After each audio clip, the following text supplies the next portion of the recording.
ఒక నిమిషం. అందరికీ నమస్కారం అండి. ప్లీజ్ ఒక నిమిషం. అంటే నేను ఎక్కడి నుంచి మొదలుపెట్టినా ఎ- ఎక్కడి నుంచి మొదలు ఒక్క నిమిషం. ఆ, సార్ ప్లీజ్ మాట్లాడేస్తున్నా. ఆ, అందరికీ నమస్కారం అండి. అంద అందరికీ నమస్కారం అండి. అంటే నేను ఎక్కడి నుంచి మొదలుపెట్టినా చిరంజీవి గారి దగ్గర నుంచే మొదలు పెట్టాల్సి వస్తుంది. నా ఫస్ట్ మూవీ ఉప్పిన దగ్గర నుంచి మొదలు పెడితే అంటే చిరంజీవి గారు లేకపోతే ఈ నా ప్రయాణం లేదు. నేను అంత కన్ఫ్యూజ్ అయిపోయిన అప్పుడు నేను ఏదో మాట్లాడదాను అనుకున్నాను. ఇంకేం మాట్లాడతాం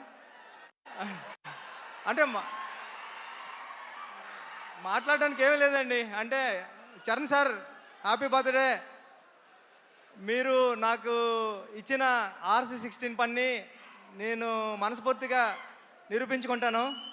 thank you Charan sir. Once again many more happy returns of the day sir.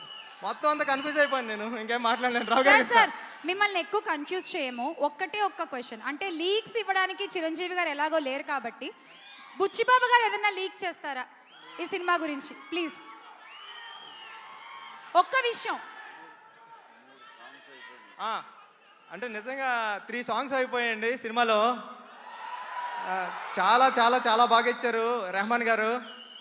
అవన్నీ మీరు చూద్దరు కానీ ఫస్ట్ సాంగ్ నుంచే కూడా మీకు బ్లాస్ట్ అయిపోతుంది ఆ మూమెంట్ అంతాని. అంత గొప్పగా ఉంటుంది మ్యూజిక్ అంతా. నాకు చాలా ఇష్టం పాటలు అంటే. ఓపెన్లో చూసారు దేవి గారు అలా ఇచ్చారు. రెహమాన్ గారు కూడా ఇప్పుడు దానికి మించి అసలు తగ్గేదేలే అలా ఉన్నది. థ్యాంక్ యూ అండి. Thank you. సార్ ఇలా చెప్పండి సార్. తగ్గేదేలే ఒక్కసారి. తగ్గేదేలే. థ్యాంక్ యూ బుచ్చిబాబు గారు. Thank you sir. Thank you Ravi గారు. Thank you. సిరాజ్ గారు 2 మాటలు ప్లీజ్.